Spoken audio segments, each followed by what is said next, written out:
The reason you keep falling for Satan's attacks is because you don't understand his strategy. Now, to understand Satan's strategy, we need to look to the book of Job. It's one of the first and most complete revelations of how Satan attacks us. Now, most people, when they read this book, think the first attack begins with Job's possessions. Then it moves to his family and eventually moves to his health.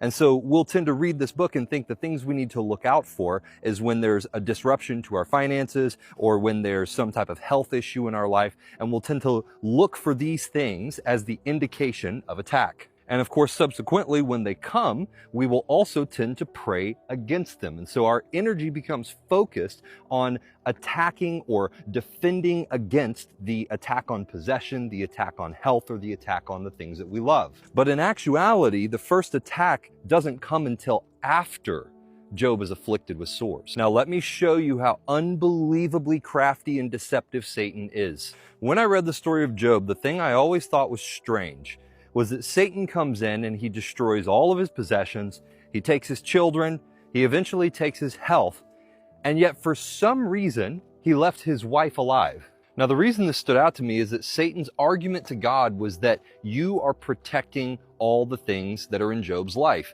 And if you take that protection away and allow me to attack all of those things, to take everything that Job has, when he is left with nothing, he will curse you. That's the argument. But instead of isolating him completely, he leaves his wife, presumably somebody who he would be able to find comfort in while they are grieving the loss of their family. But Satan left her alive because the attack was never about his possessions or his person.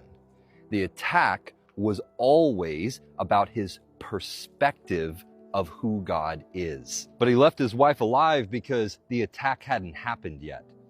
And when it came, it wasn't going to come through the destruction of his possessions. It wasn't going to come through the destruction of his family. It wasn't going to come through the destruction of his flesh. It was going to come through the grief of his wife. She was going to become the representative of an alternate perspective. You see, Job's perspective after losing everything was, the Lord gives, the Lord takes. It is all his. How can we thank him when he gives and then impugn him when he takes? But in her grief, his wife becomes the representative of a new perspective. Why are you holding on to your integrity? God doesn't actually love you. God isn't good. Curse him and die. The first attack was not on his possessions. It wasn't on his family, and it wasn't on his body. The first attack was on his perspective.